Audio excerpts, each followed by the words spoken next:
All right, we're back with Marty. Auston Matthews' chase for 70 comes down to the final game of the season Wednesday against Tampa. If he actually plays, if you're Sheldon Keefe, it feels like you got to play him, don't you? Or do you rest him like they have the last couple of seasons? You got to play him. And I know that Sheldon Keefe is going to have that conversation with Auston Matthews, and they should, right? But you're stuck on 69. 70 is such a big number. Only 8 NHL players has ever done it. Hasn't been done in 31 years. You got to play. And I know people are going to say, well, what if he gets injured? Then there's the playoffs. He could have got injured in Game 81 against the Florida Panthers. He could have got injured in Game 80 and Game 70. There's always a risk. But, and maybe you play it out where you give him his regular shift early and you see how the game is being played.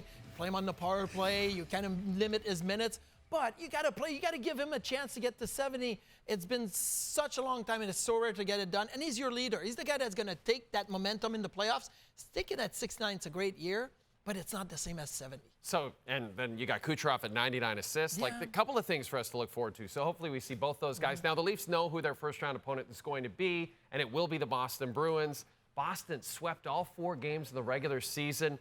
A long and not so storied history for the Leafs against this Boston team. How do you feel they might stack up, though, in the postseason? I don't like it. I don't like it for the Leafs. I know Leafs fans are not going to love what I'm going to say, but first of all, you look in the crease, and Samsonov and Woll hasn't been up. They haven't been up to the task over the last little bit here. I'm a little scared about what the goaltending is going to look like. Boston Bruins have a Vezina Trophy winner from last year, Linus Ullmark, who's the backup, in my opinion, to Jeremy Swayman. Right. I mean, that step there.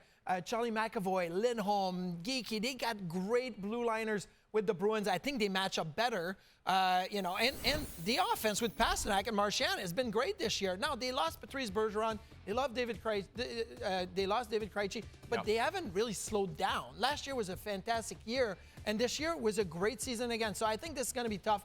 Look, the Leafs are going to have to outscore their problem. They're going to have to go out and try to win 5-3, 5-4, maybe a 4-3 overtime game. That's the way they can get the job done. But I don't think Boston has given up 4 or 5 goals a game in that playoff series. So I think it's going to be a really, really daunting task for the Toronto Maple Leafs. And that daunting task will begin Saturday night at the Toronto Dominion Garden in Boston. Weird, right? It is very weird. I just call it the Garden. I mean, that's the way it works.